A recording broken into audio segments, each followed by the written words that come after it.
Assalamualaikum warahmatullahi wabarakatuh. Kami kelompok dari Universitas Merdeka Madiun, Prodi S1 Ilmu Hukum, ingin menampilkan sebuah materi pembelajaran dengan mata kuliah Hukum Perdata yang diampu oleh Ibu Krista Yitawati, SH, MH. Pada materi pembelajaran ini, kami ingin membahas sedikit mengenai hukum perkawinan, guna untuk menambah wawasan untuk kami dan juga kepada para pembaca. Pertama-tama kami ingin memperkenalkan anggota kelompok kami terlebih dahulu, yaitu yang pertama dengan Saudara Aditya Andrian Daiva dengan NIM 2111010020. Yang kedua yaitu dengan Saudara Viko Alif dengan NIM 2111010045. Selanjutnya yang ketiga yaitu dengan Saudara Hugo Guido Firdaus dengan NIM 2111010017. Yang keempat yaitu dengan Saudara Bima Yonda dengan NIM 2111010048. Selanjutnya yang kelima yaitu dengan Saudara Reza Pahlavi Kurniawan Listio dengan NIM 2111010056.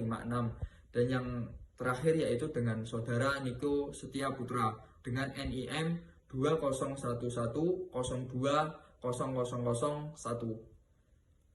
Kemudian pembahasan materi pertama akan dijelaskan oleh Saudara Adit. Saudara Adit dipersilahkan untuk menjelaskan.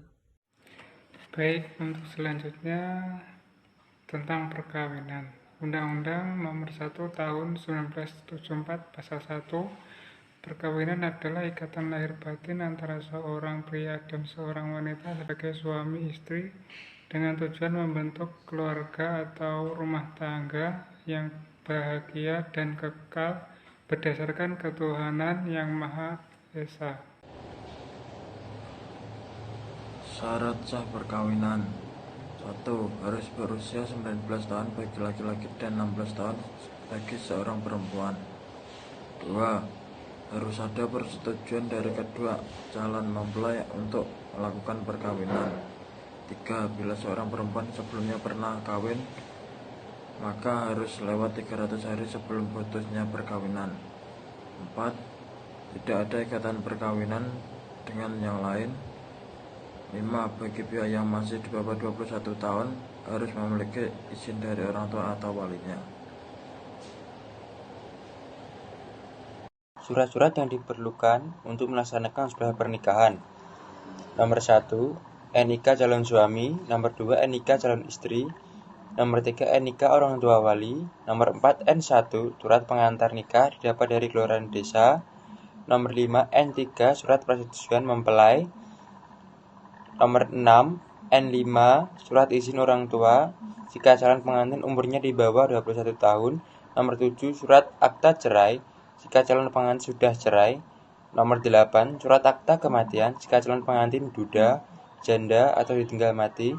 Nomor 9, izin atau dispensasi dari pengadilan agama apabila calon suami kurang dari 19 tahun, calon istri kurang dari 19 tahun, dan izin poligami dari Kedutaan Besar untuk WNA.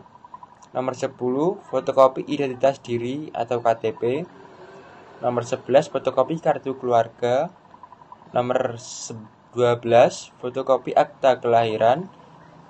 Nomor 13, pas foto ukuran 2x3 sebanyak 5 lembar. Nomor 13, pas foto ukuran 4x6 sebanyak 2 lembar. Materi selanjutnya akan disampaikan oleh teman saya.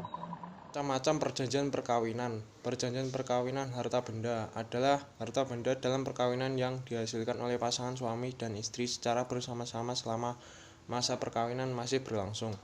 Perjanjian hasil dan pendapatan. Perjanjian perkawinan dapat dibuat pada waktu sebelum dilangsungkan atau selama dalam ikatan perkawinan.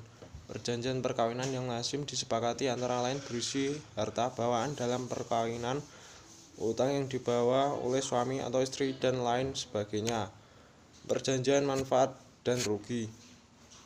Persatuan untung rugi. Pasal 155 KUHP Perdata. B. Persatuan hasil dan keuntungan. Pasal 164 KUHP Perdata.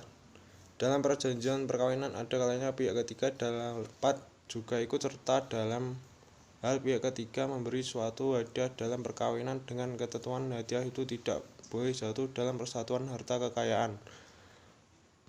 Perjanjian kawin harta benda. Perjanjian perkawinan dibuat secara tertulis berupa akta notaris yang disahkan oleh pegawai pencatatan perkawinan dan didaftarkan ke pengadilan negeri setempat. Alasan yang menyebabkan perceraian antara lain yang pertama zina, yang kedua ditinggalkan dengan sengaja, yang ketiga melakukan kejahatan berat, yang keempat antara suami istri terus-menerus terjadi pertengkaran dan tidak ada harapan akan hidup rukun lagi dalam rumah tangga, yang kelima salah satu pihak mendapat cacat badan atau penyakit sehingga tidak dapat menjalankan kewajibannya. Dengan subbab pemisahan kekayaan oleh istri.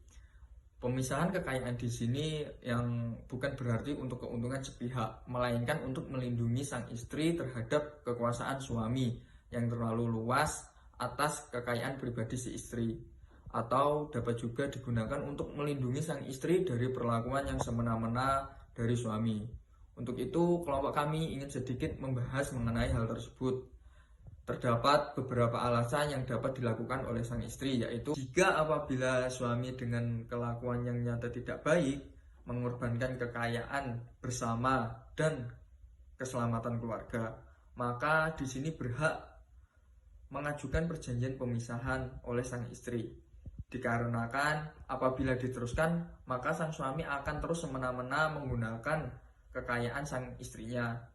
Hal ini akan membuat sang suami lepas dari tanggung jawab untuk menafkahi sang istri. Selanjutnya yang kedua yaitu jika suami melakukan pengurusan yang buruk terhadap kekayaan istri hingga ada kekayaan ini akan menjadi habis. Maksudnya yaitu dalam arti sempit sebenarnya dalam kepengurusan harta itu haruslah bersama dilakukan. Bahkan untuk tindakan suami mengenai harta juga harus diperlukan persetujuan dari seorang istri, dan istri sendiri juga mempunyai hak sepenuhnya untuk melakukan perbuatan hukum. Jadi apabila sang suami tidak mengurus dan semena-mena, maka sang istri dapat mengajukan pemisahan kekayaan. Terima kasih untuk waktunya. Tadi merupakan sedikit presentasi dari kelompok kami. Bila ada kata atau kalimat yang kurang sesuai, kami mohon maaf. Wassalamualaikum warahmatullahi wabarakatuh.